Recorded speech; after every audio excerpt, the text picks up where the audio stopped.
I'm inside and I saw Jessica Jones Season 1 Episode 4, aka 99 Friends. It is directed by David Pedarco, written by Haley Hicks Jr. If you haven't seen this episode, I will spoil it for you. Time and temperature check, it is 5 p.m. Humidity is 81% and it is 81 degrees out here. On with the review. Jessica is trying to figure out who was taking a bunch of pictures of her and sending it to Kilgrave. As she's trying to figure this out, a new client comes in. Her name is Audrey. She's like, hey, can you take pictures of my husband doing the whole cheating thing? I think he's cheating. And she's like, okay. And she feels really suspicious about this because she's very paranoid about Kilgrave sending anybody to take pictures of her. And I like how this episode establishes that paranoia. I feel the paranoia that she's going under.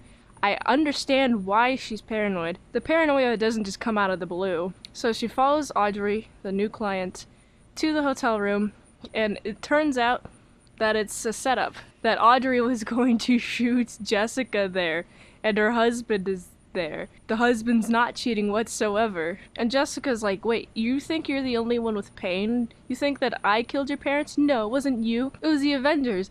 Then why take it out on me? Because they were trying to save the entire world from aliens in 2012. That somehow that this is my fault for what? Existing?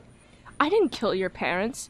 Go fight the Hulk or something if you want somebody to blame. I love Jessica. She just breaks all of their stuff and is like, put your rage onto somebody else that isn't me. I also have my problems too.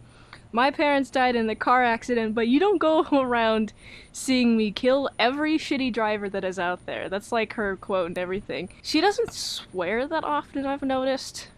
She swears whenever it's for emphasis. Having a character to swear all the time is very obnoxious, but just using selective swearing, it makes an emotional scene heightened, because it's like raw emotion is coming out when she swears. But enough about that plotline. There's also Trish. Yeah, she was attacked by the cop that got mind control, and now that cop is coming to her door and is like, I'm so sorry. Please forgive me.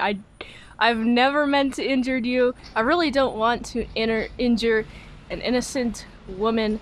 I don't know why that was so hard for me to say. I absolutely love it. They're just having back and forth through the door because she refuses to let him in, and he keeps coming back. First he's like, man, he's like ramming through the door, and she's like, please stay away, because he thinks that she died. And Jessica has to tell him, well, she's not dead. I put her under this anesthesia. I put her under this anesthesia so it would look like that you killed her, so you would stop going after her, because a Kilgrave did this to you. And I like how the cop's like, yeah, Kilgrave did this to me. I've always just wanted to protect the innocent, serve and protect. He's a New York City cop, and he's one of the good ones. And I like how he feels so guilty. It's great character development for his character, and I like how Trish and him, they open up to each other by the end of the episode through his repeated attempts of trying to like apologize to her.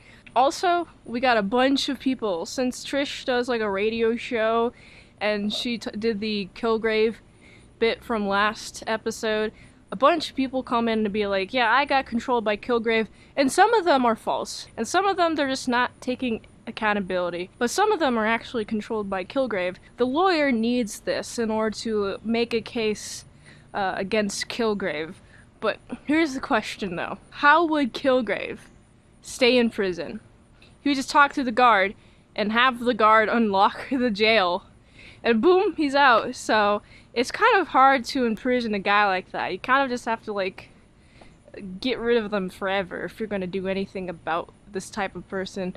He can just say, yo, you want to do this, and then the person just is like, I do want to do this actually. Jessica Jones finds out who done did the photos of her, and it turned out to be the drug addict that lives a couple doors down that she's pretty much dismissed and had empathy for. He moved in about 4 months ago, and that has been when the photos have started happening. But she didn't know about all of these photos until just recently, so she's like, oh no, it's been happening for a while, uh-oh. And it turns out to be this guy. And I'm like, oh no, okay, so what's his motivation for doing this? I would have initially dismissed this show, because it's like, she might be Mary Sue, but she's not. She has her own problems. She's an alcoholic. She has her personality, which I like a lot. She's very strong, and I like seeing her jump. It's really fun just seeing her jump. She's got a good jumping ability. And this episode, and other episodes, talk about her abilities a lot. They repeat it a lot. And it's with discussion with other characters, like Trish is talking to her or whatever. It's all fun stuff. If you haven't seen Jessica Jones, I do recommend watching it. This is just getting more dramatic, and more tension is building, and more characters against Kilgrave are coming to light, which is great. So I'm gonna give this one, it's like a 7.7 out of 10. If you like this review, watch another on the platform really likes it. If I haven't reviewed it on the channel, there's a chance I haven't seen it at all. That's why you gotta get the Patreon request and at patreon.com/ASEPresents. $20 dinos, 1 movie review, 1 month. Support the daily grind by going to this link tree. So you can go here.